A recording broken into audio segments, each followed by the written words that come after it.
Welcome back to another episode of Rocky Unscripted, where we talk about faith when Sunday is over. So glad you've joined us. So glad you're listening. We are in part 2 of a 9-part Enneagram series. We have some very special guests with us that we're excited about. We're going to introduce them in just a minute. But first, I'm joined by Mitch Comstead. Good to see you, Mitch. Here I am in the flesh and in your earbuds. I think every time I welcome you, it's always a little it's almost like you're depressed until you get going. It's almost like your welcome is almost like an apology. Hey guys, sorry I'm here again. I'm here again. I wouldn't have chosen this, but Nick asked me to be here. Yeah. Mitch Comstead, you've been on staff for a long time here at our church in various roles. And most recently, you've been able to bring this Enneagram knowledge as a certified Enneagram coach. But I don't know that we've ever taken a moment to say, who are you? Tell us about family. Tell us about any hobbies you're into. We want to get to know Mitch a little bit. Sure. So I've been on staff at Rocky.Church for over 17 years now. I love hearing that. That's amazing. Yeah. Done a little bit of everything. Yeah. Student ministry for 5 years. Then we had a neighborhood ministry stint for a while. So organized a lot of barbecues in neighborhoods and got neighborhood groups together. And as that kind of faded, took on more of the group's discipleship role. And then from there, continuing to do that, but then also really leaning into more staff development and culture development, and love getting to do all of those kinds of things. I've been married for over 20 years, and we have 3 girls. In their, 15, 9, and 7. Nailed it. If you ask me their birthdays right now, it might be a little bit of a struggle. Oh yeah. Yeah. So they're doing great. I don't know what else you want to know. Oh, no. Hobbies. Let me hobbies. I don't know. You are very passionate about your hobbies. I'm very passionate about my hobbies. Really just one. I love board games. And this summer, I get to go to the board game convention that if you love board games, you have to go to. It's in Indianapolis called Gen Con. And there are going to be 60,000 people there. And there's tons of vendors, and they release a bunch of new games. And so going out with road tripping out with a few guys, because if you buy games, I don't want to have to ship them back. So. Anyway, there you go. Love designer board games. It's funny. When we were trying to work through our calendar and schedule these recordings, I saw that on your calendar, and I haven't talked to you about it yet. So I'm glad you explained it. I have so many more questions. Yeah. But maybe not for this episode. Yeah. We'll do a board game series podcast. That'd be a stretch for me. Notoriously, I don't like board games. Well, I'm sad for you. But you've introduced a few of those on some retreats, and I'm like, okay, that was fun. Yeah. That was fun. If you ever ask me, do you want to play this game? The answer will always be no. But then once I play it, I'm like, okay, that was fun. You're right. All right. Sorry. We'll move on. Makenzie, I'd love to know a little bit more about you. Tell us about family or work or hobbies. We'll start there. Yep. My only hobby is drinking coffee in coffee shops. So you should just know that. I'm not a hobby person. Then I have a hobby. There you go. If that's I think you get to decide. Okay. Hobbies, I don't think there's a set list. I like that. I am married to Alex Heald, and we've been married for almost 11 years. And we've got 2 little ones. Hudson just turned 5 on Thursday last week. Wow. And Harper's 2.5. Not just 2. She has to... No, she's 2.5. Has she been 2.5 for a long time in her mind? Yeah. She's like, I am 2.5. Yes. I work for Young Life. So I'm the area director for Young Life in Lafayette and Erie. So I get to tell middle school, high school kids about Jesus and love them where they're at. And I also coach the JV dance team at Erie High. So that's what keeps me busy. That's cool. We had some of your leaders, I don't know how many of them, what percentage, over at our house just to have dinner and get to know them, and you guys had a meeting. You have a lot of responsibility. Seeing that many leaders in one place and then knowing how many students they're connected with, it's a big job. It's a big job. Yeah. It takes a lot of surrender and trust to walk with that many people and hold it, but we've got a great team. So we love it. It's awesome. Right on. Thanks for hosting us. Absolutely. Yeah. We've got we'll do it again. Skills on the Traeger. So yes. I do, Mitch. I don't Is know if you've had that one of your hobbies? Yeah, that might be your Oh, hobby. It absolutely is. Okay. Okay, now what kind of traeger is it? Is the big question. I just upgraded. Okay. Just upgraded. This is big news. I'm trying to edit the story in my head because I could go on and on and on. I've already shared this in multiple meetings that Mitch has been in. I just got, it was used. I bought a used one from a guy on Facebook Marketplace. Normally this is sketchy, right? Yeah, it's kind of. Turns out it's Dane, who's on staff, who's actually running all the cameras behind the glass right now. It was his next door neighbor. I didn't know it until I showed up. I was like, what's your address? Dane came out with his little baby Tyler, like, what's up? This guy refurbishes them. So I bought it. So it's like this, it was like a Costco model that they only sold at Costco, and it's really big, and it connects to my phone now, and I'm very, very happy. I stared at it for 2 or 3 hours this weekend, just looking at my phone and looking at, I would change something and then look at change on the. You're admiring it? I was. Admiring it. So I'm sitting there saying like, oh, it's so dorky that you're going to this conference for board games. I'm staring at my smoker, just like, did you see the number change? Okay, sorry. Well, my husband's the same way. He's got a traeger, and I want to get some more information because he wants to. Right on. He wants to get bigger, but he's got I've got a guy. You've got a guy. Got a guy. See? And then for us, it's like he named the smoker. I did it's like too. Big Papa. It's like, that is. Mine is Smoking the Bandit. Oh, that's good. And every time it pops up, I'm like, that's so cool. I'm sorry. I feel like my face is getting red. I'm a little embarrassed about it. That's amazing. But Denyse, tell us about yourself. I'm Denyse Hudson, and I am married to a wonderful man named Keith. We've been together 6 years, married 5 years. We have a blended family. We've got 4 kids between the ages of 25 and 21. So we've got my son, Jordan, 25. His 2 girls are Cassidy, Kaylee. They're 24, 22. And then Tyler's 21. So 4 years, you got 4 kids. Yeah. Impressive. Yeah. And they are all out of the house. So we are kind of, empty nesters, but then we have 2 dogs. So it's, of course, that doesn't really count. So, but I am EVP of special projects for a really, really cool startup company. And so I do everything from, investor relations, help raise money, work with our customers, and of course work with our employees as well. So that's about all I've got. And you've been there for a for. while, you were saying? 7 years. Okay. Yeah, 7 years. Yeah. And in our free time, we love to camp, hike, and then of course hit the gym every morning. So Gotcha. that's life. I wish I could say I do that, but I can't unless I saw you walking today.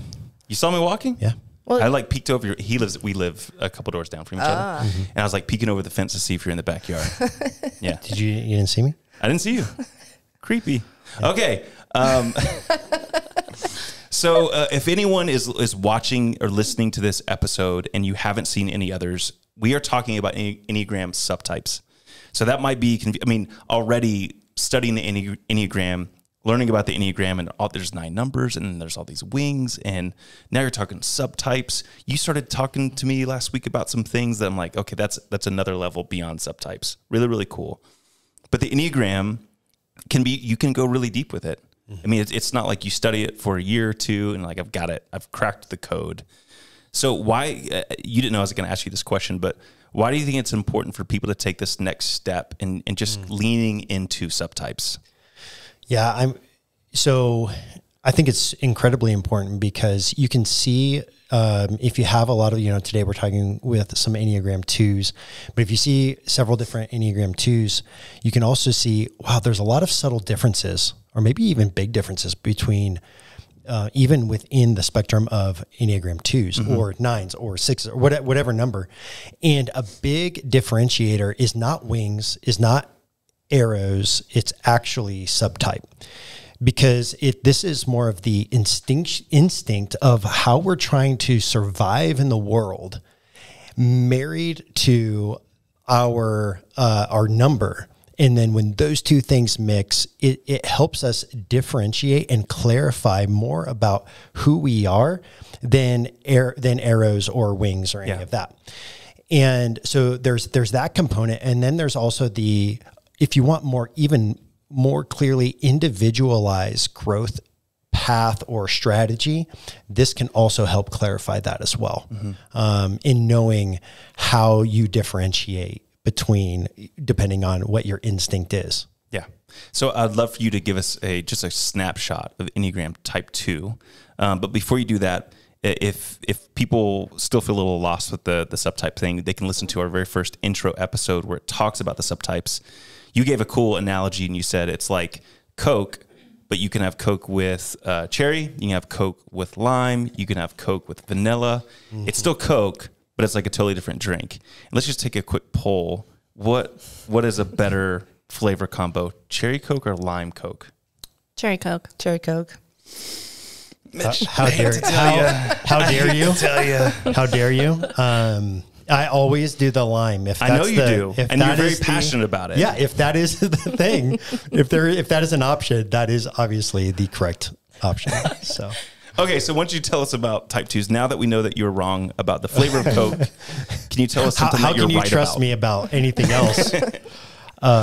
Well, yeah, we'll jump into type 2s, and please, I mean, feel free if you guys have any questions, I mean, jump out and throw them out. But, so Enneagram type 2s, and would love to actually get your feedback on this too, and how you see that, and anything you would add.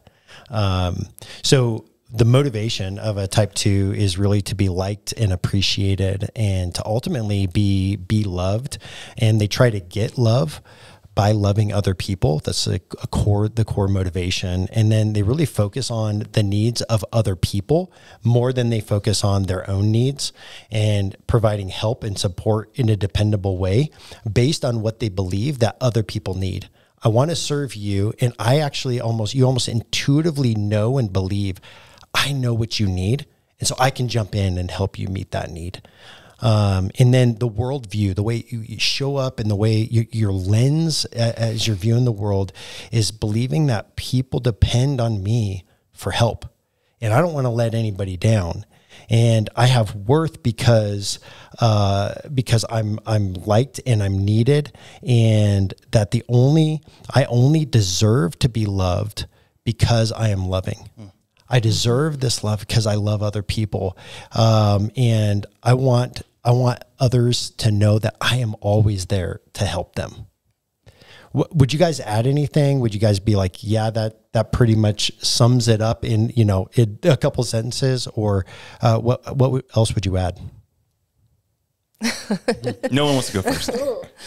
I think you hit the nail on the head for me, definitely. I think the only thing I would love to add is just the compassion. There's a compassion component there that it's rooted deeply within our bodies, in our minds, and our hearts. And so that's something that's really, really interesting, because we can use that compassion for good, or if we become unhealthy, we actually use it for something that is not going to be very healthy for ourselves, and it ends up not being healthy for anyone else. So I think there's that compassion characteristic that sits in there the whole time. Yeah. That's good. I'm curious. Sorry to interrupt. I'm curious. What does that compassion look like when it becomes unhealthy? You care about too much about everybody else and wanting to help everybody else. Gotcha. You don't take care of yourself at all. Okay. And then it's, I know how to take care of that person. And it's just like this whole zone in on everything else, and not really taking the time to ask, is that something I really should be doing? Right. Where should I be actually in this situation? Mm-hmm. Got it. Yeah. Got it. I read something recently about Enneagram 2s, and I would want to know if this is part of your story. Is you have this intuition and this compassion that compels you to help others, but then there's almost deep down, you almost feel this lack of freedom, because you're like, it's almost like I have to help them, and so I'm not free from unhelping them to get this thing back.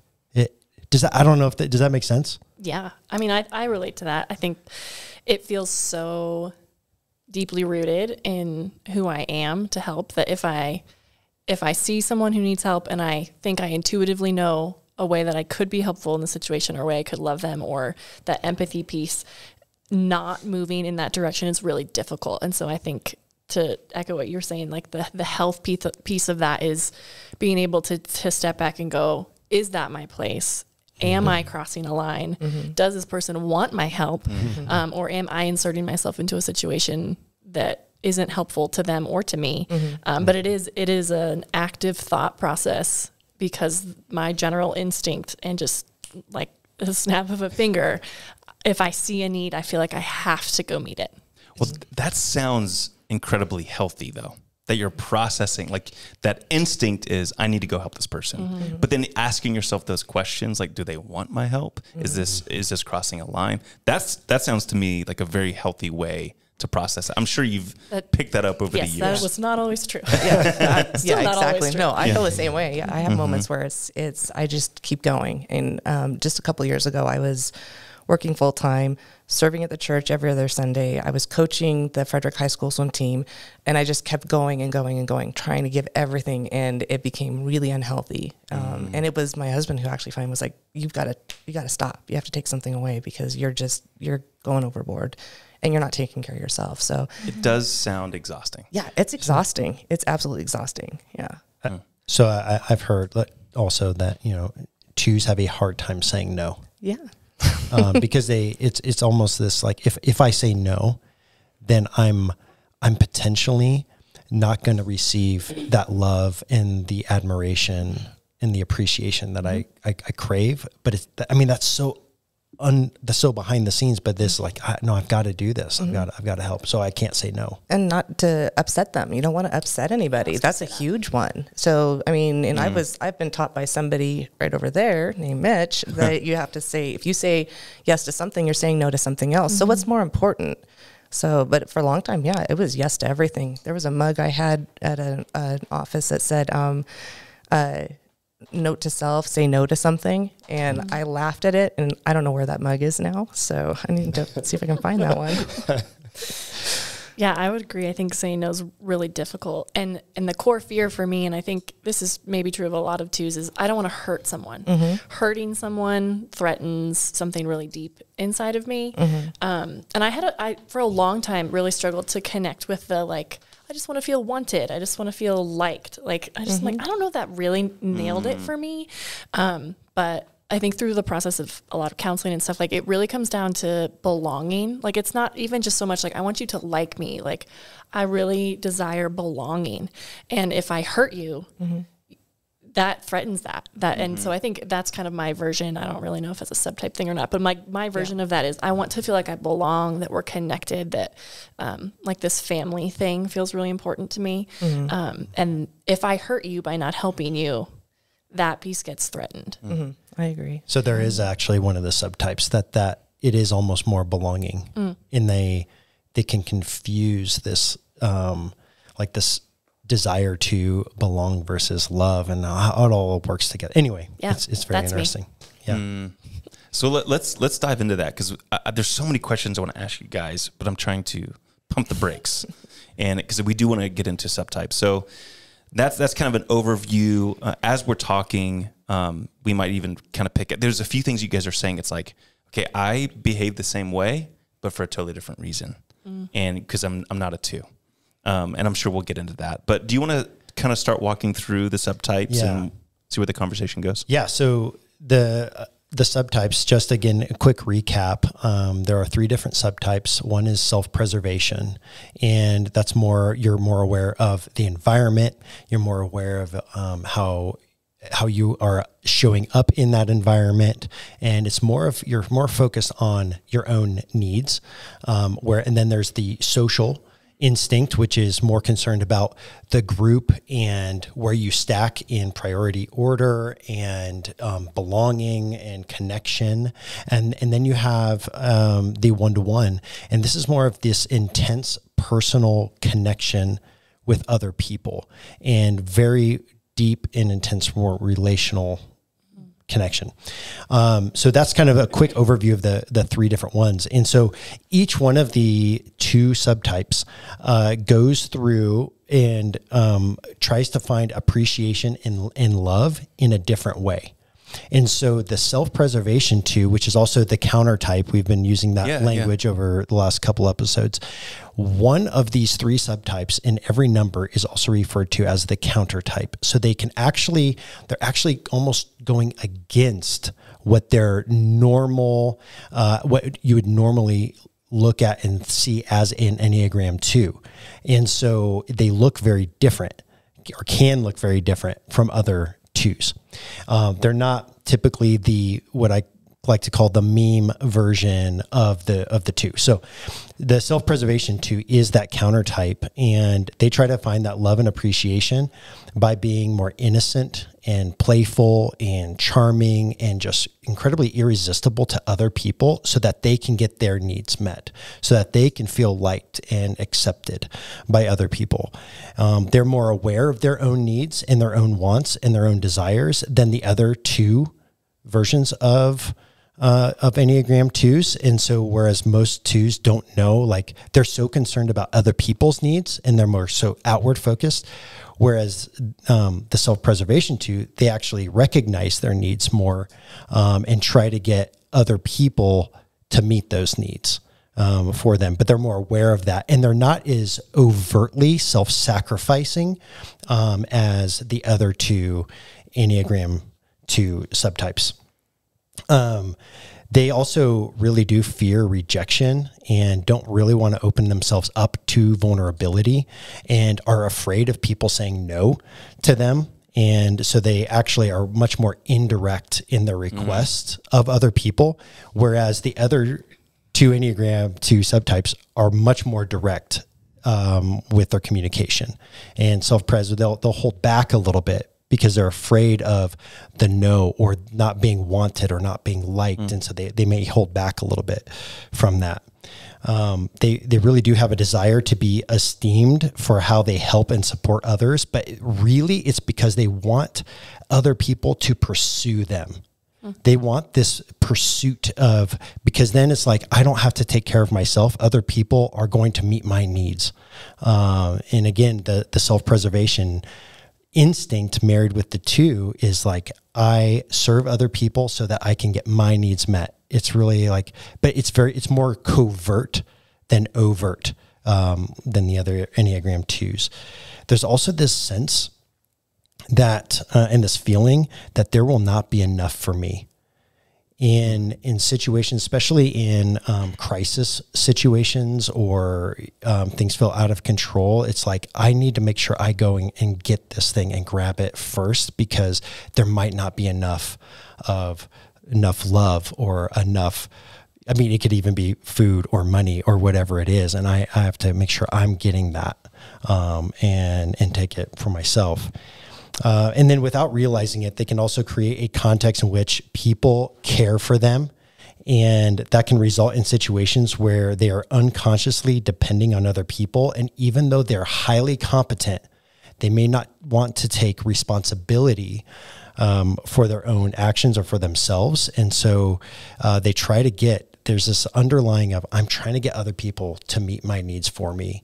And also without me having to ask them to do that. So that's the self-preservation subtype. And so and then moving on to the social subtype, they try to earn appreciation and love through acts of service to the broader community by being undemanding. And they appeal to groups and environments with their ambitious nature and caring leadership style. They really pride themselves on being competent and able to accomplish projects and enjoy the admiration of others. And they really do work best when those talents are recognized and then uplifted by other people. This is like the Enneagram 2 that if there's going to be one in the spotlight or doesn't mind the stage, it's the social 2. They're very strong leaders. They are often mistyped as 3s or 8s because they're so ambitious. In fact, the name given to this Enneagram subtype is ambition. They are all out, all in, and they really do seek honor and prestigious positions, and they want to be noticed by prestigious people so they can gain benefits and notoriety, and that's from those positions and from those people. And they can I interrupt? Sure. And I want you to keep going, but this is why subtypes are so important, because I don't know a ton about type 2s, but I know a name given to them as a whole is helper, right? And so you start to categorize, okay, people that are 2s are going to be like, anything I can do for you? Do you need anything? And I'm sure there are a bunch of 2s that are like that. But you just described a 2 that would be confused as a 3, which is right, that achiever, right? Yep. And you'd be like, wait, okay, so that's incompatible. This is why it's so important, because so often people are like, I just can't be reduced down to one of 9 types. Right. And I think this is why we need to study it, because it's like, no, a person can be genuinely a 2, and they can also be genuinely ambitious, and it's not a conflict. Yep. And I think it's also important to keep in mind that we all innately have all 9 numbers inside of us, but we only have one core type that we operate from. And so, and again, when you mix it with the instinct, it elevates some of those other numbers inside of us to try to get our underlying core motivation and needs met. And so, like, even when we're talking about a self-preservation 2, they actually can look more 4-ish. Interesting. Because they are more shy and quiet, and they really do desire to be viewed as like, man, I'm unique and I am special. For me, like, love me for that. Whereas the social looks much more like a 3, or can be look more like a 3 or an 8. Because they do have so much ambition. They do see where they measure up in social circles and want to receive that notoriety and want to be more in the spotlight and serving others, so that they can be appreciated and loved for what they're bringing in that more leadership into the community in that role. This is so funny. It's like this happened last week with type 1s. You say there's a little bit of us, and or a little bit of every number. Like, you start describing, like, maybe I'm a 2. Like last time, I'm like, maybe I'm a 1. I know I'm not, but I can relate to a lot of things you're saying. But I interrupted you. I think you still had more to say. Yeah, no, I want to talk a little bit more about the social 2s.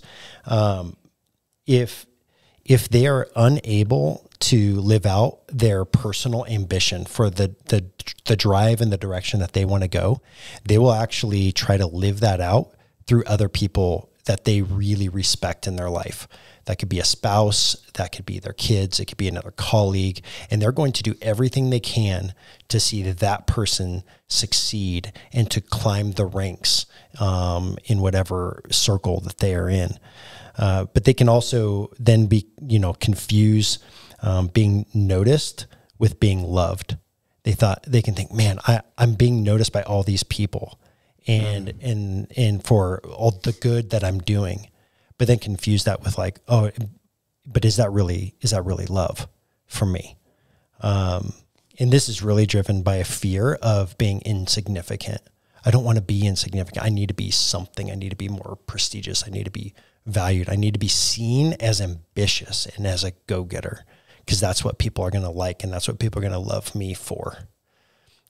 So anyway, that's the social 2. And then going into the 1-to-1 subtype, and they really want to try to earn appreciation and love by shaping themselves to meet a specific person's need. It's more intensified serving of one person, and they will, the typical words that they use with this Enneagram subtype is to seduce this person by being attractive and alluring, and they hope this person will meet their needs. And this isn't always like a sex appeal kind of a thing, but it can be. The 1-to-1 2 really wants to attract somebody and bring them in so that they can serve them, so that they can get their needs met without having to ask this person to meet their needs. They are very trusted, they're kind, they're self-assured in their role as a partner or a friend. They can also appear 8-ish in how they are, their intensity of how they approach other people in serving others. All 2s have a tendency, that a word that is thrown around that I don't necessarily like, but is like manipulating other people. And it's much more, 2s view it more as, I'm orchestrating. I'm helping all these people come together and do these things and work this out in the best way. But it can sometimes feel like being manipulated to other people when it's unwanted. You were talking a little bit earlier about it being unwanted, and it can feel more like manipulation than orchestration. the more it goes on. But the one-to-one subtype definitely has that. They can feel more dominant and invasive in how they are approaching somebody else and how they're serving. And this is the type 2 that is least connected to their own needs. They don't really know what they want, and they're hoping that by serving and investing in somebody else and becoming what they think the other person really wants, that person's going to automatically know what their needs are and reciprocate that back to them. But they are also masters at like weaving people together from different backgrounds and to help, people come to conflict resolution because they can draw people in really well. All Enneagram type 2s are very good relational connectors and master networkers. And that is very true also of the one-to-one. In fact, they can often act as the hub in their family and close friendship circles by becoming very indispensable to them and really shouldering a lot of responsibility of the relational connection in their family circles. So I would love to know that was a lot. There's a lot of information. That was a lot. Yeah. And when we invited you guys on the show, we didn't say you have to know your subtype. Like, we actually prefer if it's like you're not quite sure or whatever. It doesn't matter. But I'm curious, was there one of those that Mitch said that you said, I am most drawn to this one or this one? I'm definitely most drawn to the one-to-one. Yeah.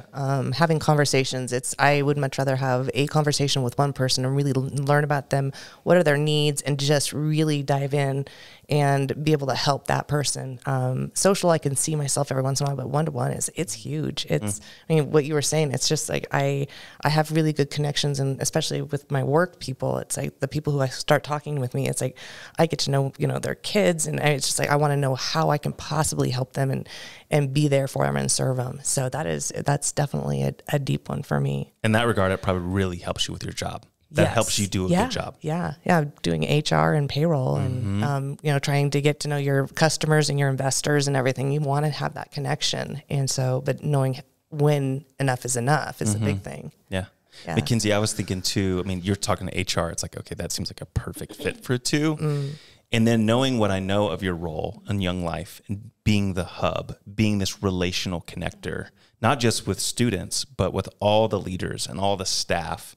It's like, man, I think you're in the right job, is what it sounds like. Thank you. Yes. But I'm curious from you too, is there one or two of those that stuck out? Yeah, it's interesting. I think I can relate to pieces of all of them. I think I'm trying to tease out, is one more core to who I am, or is one more core to my role in my job that I become more that way? Yeah. I think I can relate to the social too in some ways, just because I am up front in a leadership role and on stage, so to speak, pretty often, like teaching or leading or casting vision. And I feel pretty comfortable in that space and love to care for groups of people. Like I do love that piece, but I also can relate to some of the one-to-one. Like particularly thinking about like certain leaders or students that I have really deep connections with that feel like, okay, here's where I'm really going to dive in and focus my time and care for them one-to-one like that too. So I think both of those, I would have to tease out a little bit better. I have a question. Where I land. So I've actually seen you on stage, and you did seem, it's like you seem very comfortable with the mic. I'd be curious. So if a one-to-one or a self-pres were in a role where they needed to be on stage, would it be really uncomfortable, or would they feel like they're faking it? Like, I don't like doing this at all, but I have to. And a social would actually feel more comfortable? Yes. The social would feel very, almost drawn to the stage. And in terms of like, this is how I contribute best and how I appreciate. And it's that potential confusion of being noticed for being liked. And this actually helps me gain that notoriety and gain the benefits of what I'm looking for by being on stage. And so it is a much more comfortable for a social, whereas I think the self-preservation would not want that the most, because it's that more shy, more the behind the scenes, the more, hey, I'm happy to help, but I'm just going to help just these people around me. Whereas the one-to-one could go back and forth. And again, in the previous episodes, I think we've talked a little bit about instinctual stacking. What I mean by that is you might primarily utilize the social instinct, but then your next one that you might swing into or use from time to time is one of those other two. And then there's probably one that is incredibly underdeveloped or not used at all. And that one is your more repressed one. So depending on how that stacks up, you may be more or less inclined to the stage. And then how does that, because this is where it gets deep, I think. And subtypes, I'm still reading and learning and having lots of conversations with you. For a listener right now, how important is it to identify that repressed one? I think sometimes it's easy to see it almost more than maybe the one that you're use the most. Because Interesting. Because you can be like, oh, I don't relate with that at all. And again, there's so much more information out there that we could cover, but for time's sake. But I think, when you can identify that one, well, you're probably utilizing those other two, and they might just go back and forth a little bit, but there's still one primary instinct that you are utilizing the majority of the time. Yeah. And again, it's a survival instinct that we're trying to use to get our needs met. Mm-hmm.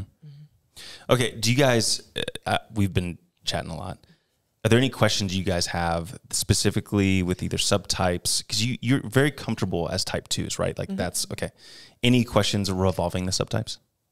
I think my question is about just if you're a healthy 2 and are you able to see each of those subtypes a little bit more than if you're unhealthy and you just don't have that vision. The awareness of it. Yeah.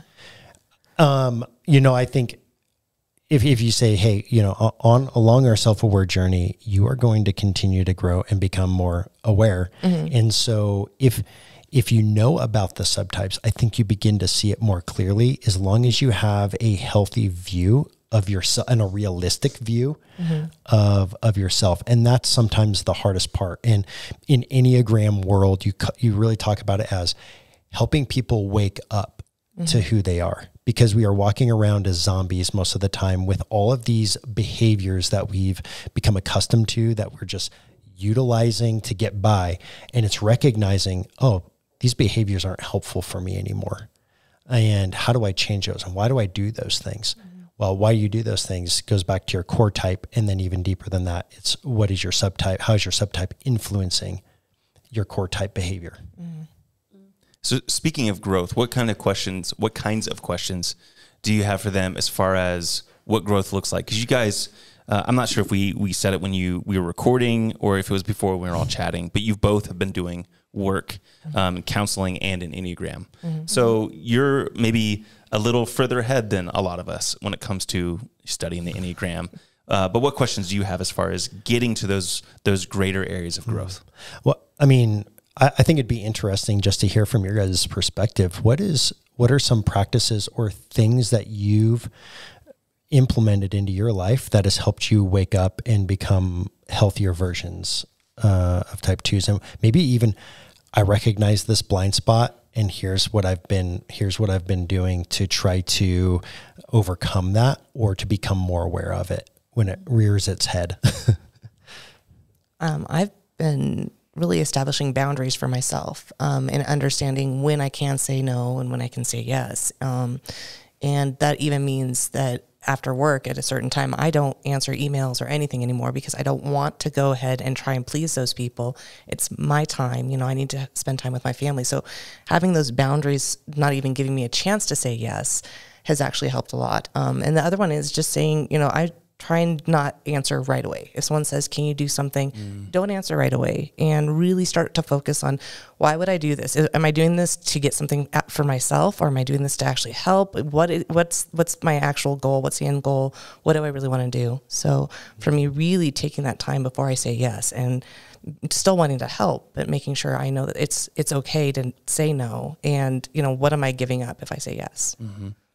and really, so it sounds like, I mean, really wanting to give your best yes to the situation rather than saying yes to everything and then regretting it. Correct. Over time. Yeah. And that's tough. That's really tough, especially when it comes to family and trying to figure that out too. Like time and money and resources and everything. It's like, okay, what's the best way to say yes? What's our best way to say no? So practically it hits that certain time of day when it's like, I'm not responding anymore. Yeah.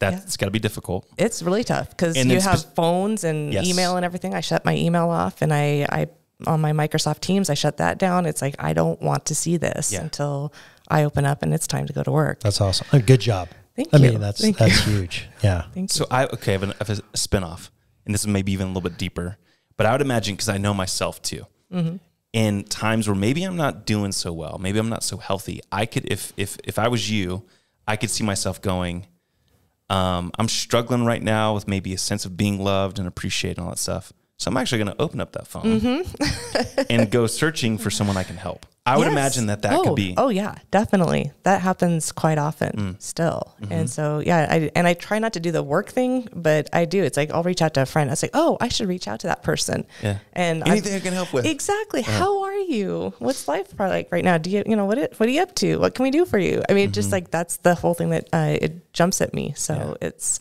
so I have a journal, and it's like, intentionality is huge. It's like, if I reach out to, my friend Josie, it's like, okay, if I reach out to her, why am I reaching out? I just want to reach out to see how she's doing, and truly want to just see how she's doing. And so it's like, knowing that those intentionality texts are really important. But if I want something more, it's like, nope, not going to text somebody. So, yeah.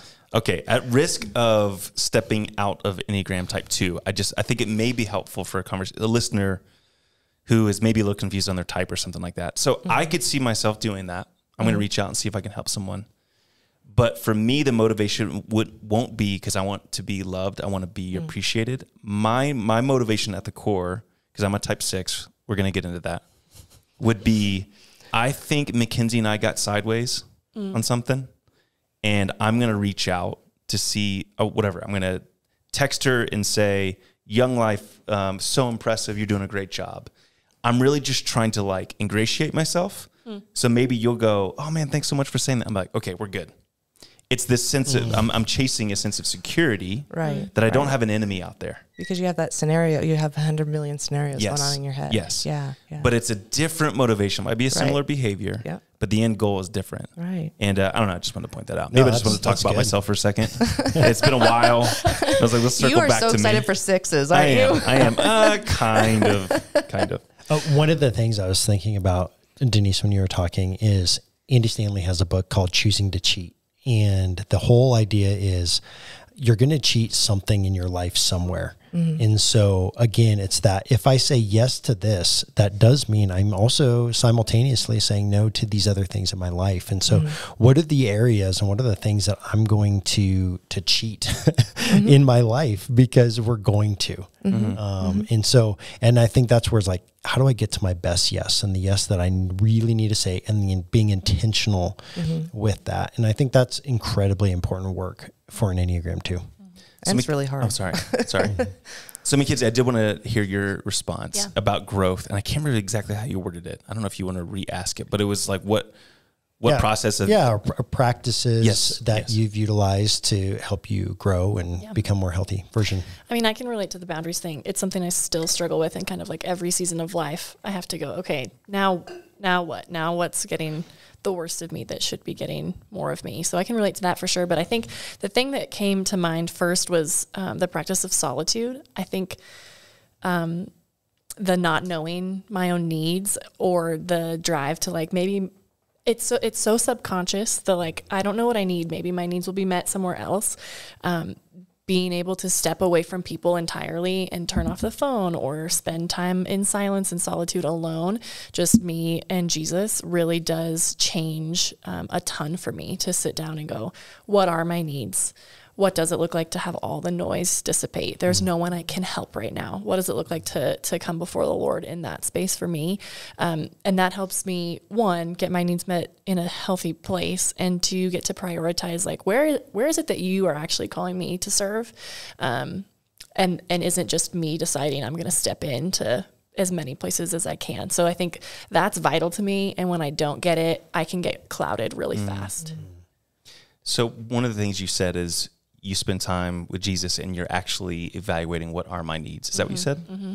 Is that because you're not quite certain what they are, or you're just trying to make sure you understand where you're going to get those needs met? Does that make sense? Yeah, kind of both. I would say like sometimes if I get to a place where I'm just like helping or going, and I don't have good boundaries, I lose sight of what do I need until I redline is what I call it. Like until I just am like not okay anymore and I have self-destructed. Like, and then I'm like, oh, I'm not okay. What could have happened? Is that like a burnout? Yeah. Okay. Like a burnout moment. Sure. Or like you run out of gas. Like, and so, if I'm not so in those places, I'm like, I'm not aware of my needs until it's too late. And so if I'm not getting time to really evaluate, like, can I say no to something so that I can sit down and drink a cup of coffee alone while it's still hot, or I can self-care. The self-care piece. That is the first thing to go for me. Yeah. And it makes me step into an unhealthy place for sure when I neglect it, but then I feel selfish when I do it. I know. I had this, and as the moms, that's what's really tough. I mean, when your kids are young, it's like, no, it has to be mom, mom being mom and taking care of the husband in the house. It's like all those other things. And then I didn't learn until my kids were 16 and 20 about self-care, and that was tough. So and just getting my needs met with the Lord, going like, my belonging comes from you, like my value comes from you, my identity comes from you, and not from those other people. So when that's being healthily met in him, it changes the way I interact with other people. And when that gets off kilter, I get off kilter with other people. Yeah. So practically, if your job is focused on serving students and being there for students, I mean, they have a lot of needs. They do. And they have access to technology. All the and time. They're going to, so practically, how do you set up, what does one of those boundaries look like? Yeah. Oh man. And mine's for sure kids, but also my volunteer leaders. They become kind of more of my focus in my current role as leaders. And I mean, I could work from the moment my eyes pop open until they go to bed, like so to speak, because people have needs and they text. And so I've gone through seasons where I've been like, you can't text me after 7 p.m. Because I'm with my kids or my family. And that feels a little bit too rigid to me. I learned just because my kids have things that happen, or leaders have jobs and they can't text till later or whatever. So, in some counseling and some executive coaching, I had, this woman tell me, like, my husband is a really good barometer for if I'm healthy in my boundaries or not. And he kind of gets Denyse to be is nodding her head. He gets to be the one who's like, hey, you've been on your phone too much, or like, hey, can that wait? And there's certain questions that I ask myself, that I've learned to ask myself that are helpful to me. Like, am I actually the only one who can do this task right now? Do they actually need me? Or can I like point them in a different direction? And those things are really helpful, because the line in my head becomes, I'm the only one who can do this. Yeah. They have to have me right now. If I don't, then they won't be okay. Right. So learning to ask those questions when I get those texts or I get those calls, what are the answers to those actually? And can I set it down or not? That's good. Is it a sense of like, I want to make sure I'm indispensable, or is that not? Or is it more about meeting the need? It's more about, I don't want them to not be okay. Is the present thought, right? Like, I don't want them to think I don't love them. Exactly. I don't want them to feel hurt by me. I don't want them to feel abandoned or neglected or like I don't care about them. Yeah. Totally. That's exactly how I feel too. It's, you want to make sure that their needs are met. It's that caring, that the compassion, the empathy that we have. It's just, that's where we go. It's like, we want to make sure they are going to be okay. This sounds like, and I mean this in a good way, this sounds like the uber Christian like type. Yeah. With what you guys, it's this, you look at Jesus, and it's easy to get the picture that Jesus did everything for everybody. He healed people left and right. He gave amazing messages. He was a good communicator. When he was interrupted, he still served, and gave. However, it's funny when you read through the Gospels, it's easy to miss them. But there's these moments when it's like Jesus walked by people that were asking him to heal them. Yep. And I think, did that mean that Jesus didn't care about them? Absolutely not. We know that enough about his character. Right.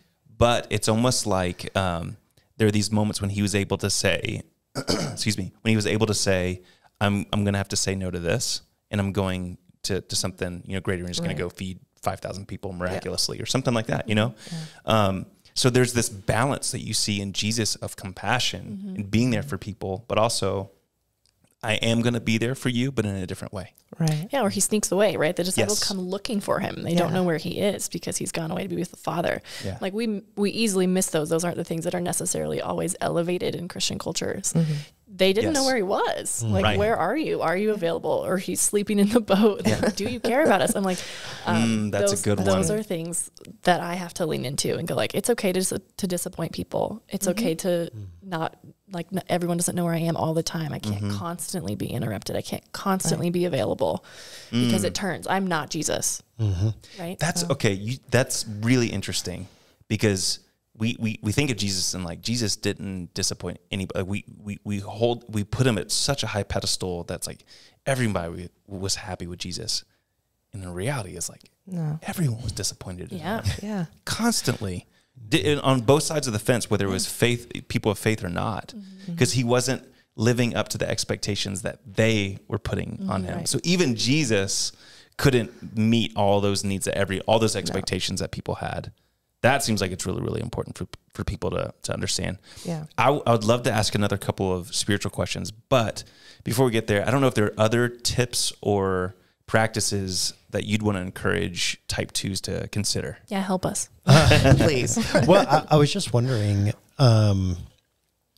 when you guys serve other people, do you have this expectation of like, hey, I want to be appreciated for that? Or what happens when you're not thanked or viewed in a way you're maybe hoping for? I don't, and maybe this is a blind spot for me, I don't feel like I desire like verbal affirmation for the things that I do or the help that I give. I think it's way more subtle than that. Like if someone's like, oh, thanks so much. it doesn't do much for me. I just am like, it is way more the belonging, the relational connection. So, what is the meaningful piece for you in that? Yeah. I think connection and relationship, and that idea of like belonging, like we're together, we're okay. Yeah. We're in relationship together. Yeah. I feel the same exact way. It's like, I don't crave needing, anything. I don't need the recognition. I mean, when we get thank yous, it's just like, no. It's just more about, I just want to be there. I want to be able to have that relationship with somebody. I want to, belong. I think that's the big word, is just have that sense of belonging and that crave for belonging. So. Yeah. And so has there ever been a moment in your life where you have given and served and maybe, subconsciously you were looking for that belonging, but then it didn't happen? Or happen the way you wanted it to happen? That comes back to that expectation. What was that like? What was the moment? What was your response in that? I think I've had it when I was unhealthy. When you're unhealthy too, and you're just doing everything for everybody, and you just want that recognition.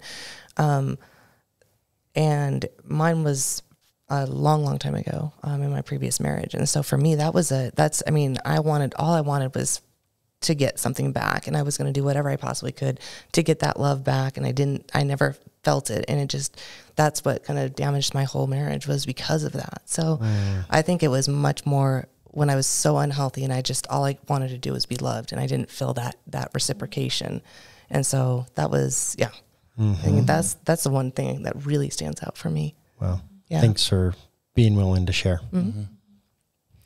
I can think about times where I've hit that burnout spot, like when I've neglected my own needs for so long that I hit the burnout place, and then I can get to a point where I get a little 8E, maybe I get a little direct and with my needs, like I'll realize I'm like, all of a sudden I have this major need because I've neglected it for so long, and then I speak it, and if it's not met by the people who are close to me, I can get pretty frustrated.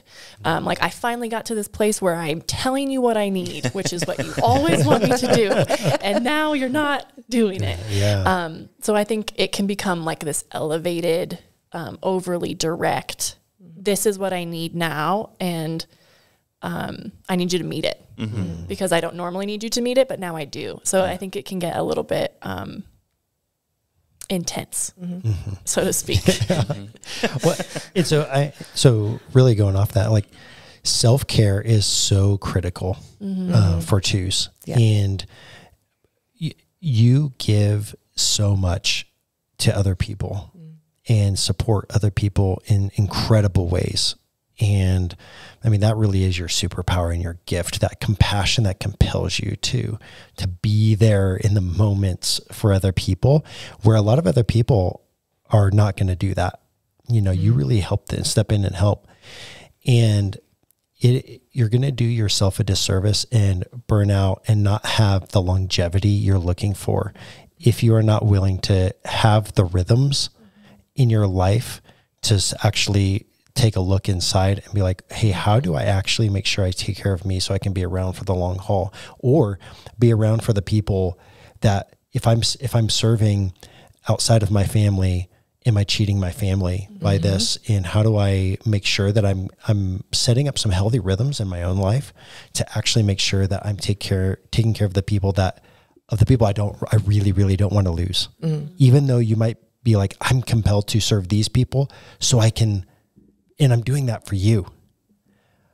But really it's like, no, how do I actually take care of me and actually being able to, so I really appreciate, Makenzie, what you're saying of like having that rhythm of, I need to sit with Jesus and allow him to speak over me and to fill me with like, no, you are loved. You do belong. You are with me and I am with you in this.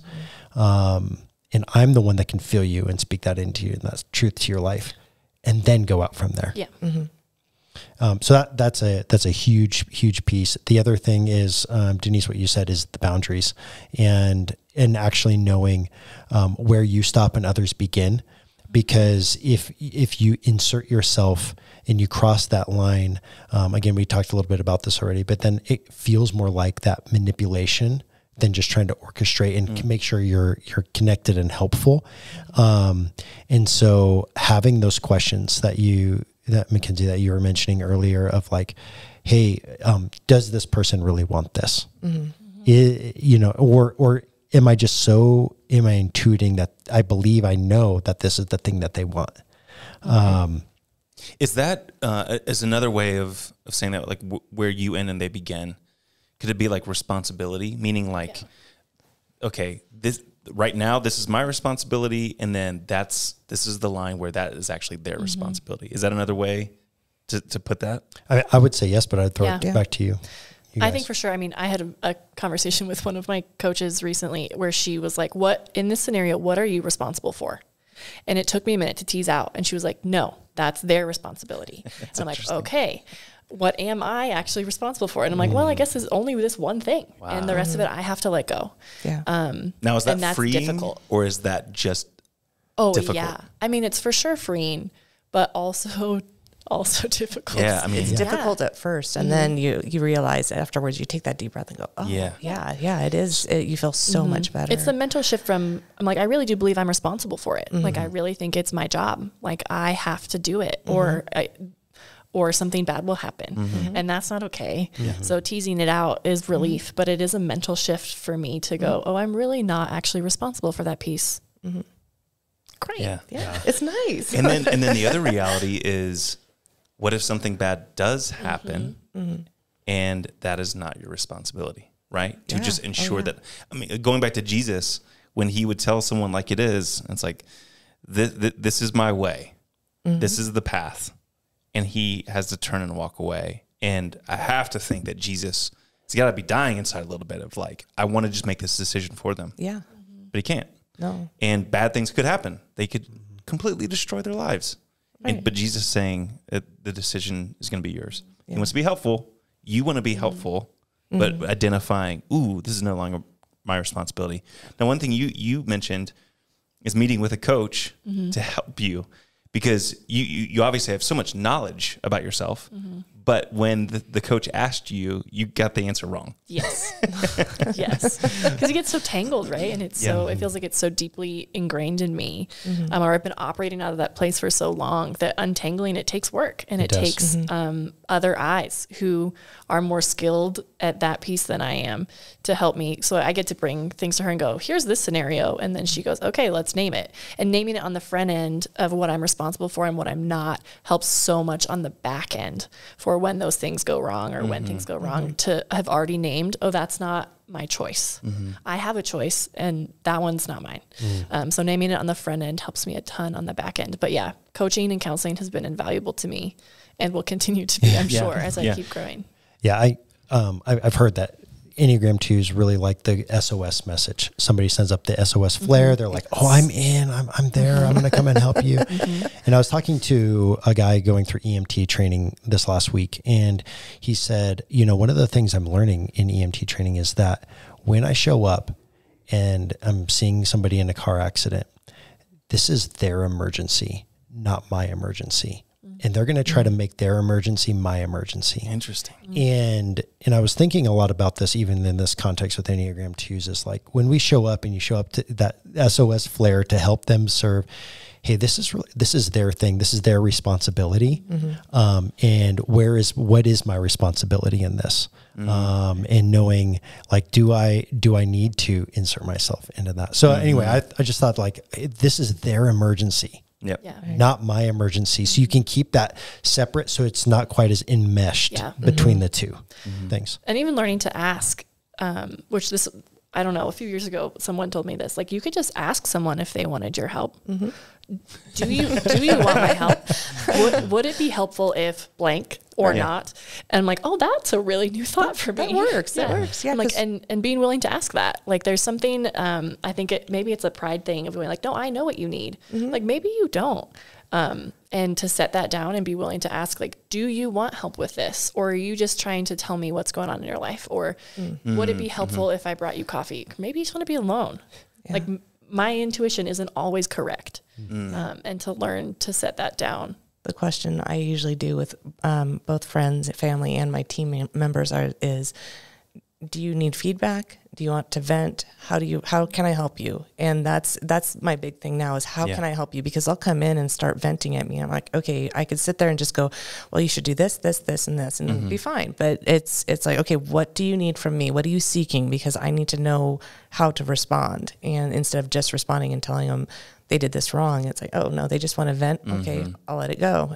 And that's that line that you don't want to cross. So. And what's good about that is if you're actually wanting to help them, which you do, they're able to tell you this is the most helpful thing you can do right now. Just listen. Exactly. So we're actually coming up on time pretty soon. So start thinking about some final thoughts. But I have another question.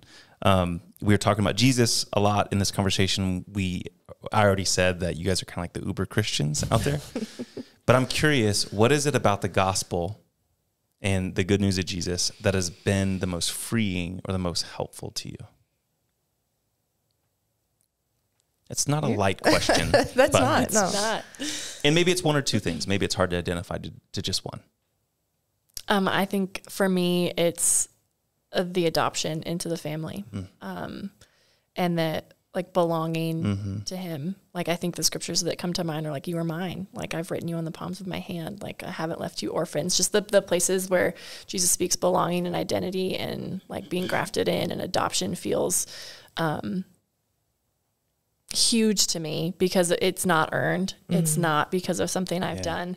I belong and I'm his. And I think those pieces, or that piece of the gospel message, is relieving and calming to me.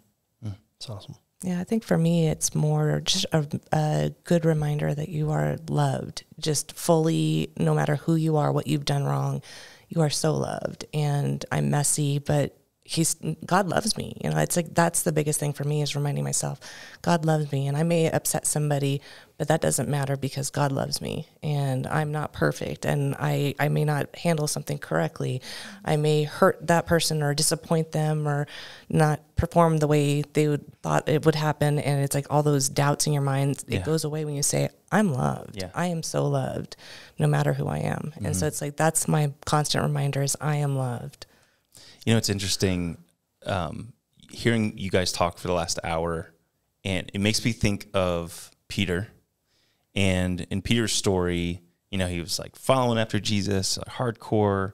And then when Jesus gets captured, you know, there's that famous scenario where he denies knowing Jesus 3 separate times. I mean, completely abandoning Jesus, right? I don't know him. And hearing what you guys say, it's like, that might be, you know, because he's hurting Jesus by doing this. And yet when Jesus returns or he rises from the dead, he puts Peter in charge of the church. He says, you're the person I actually want to lead this whole thing. Exactly to your point, that it's like, it's not about how well you've served and how well you've met these needs. Right. You're enough and you're loved. Boom. Full stop. It. Yeah. Mitch, I'm curious if there's any kind of last things that you'd love for type 2s to know. Just that, first of all, your guys' hearts are just so filled with love and compassion and care deeply for other people. And in the process of caring and loving deeply for others, do not forget to care and love yourself deeply as well. Do not forget yourself and your needs in the process of what you're doing, and that you are valued for being you. And Jesus loves you right for where you are right now without having to do anything else.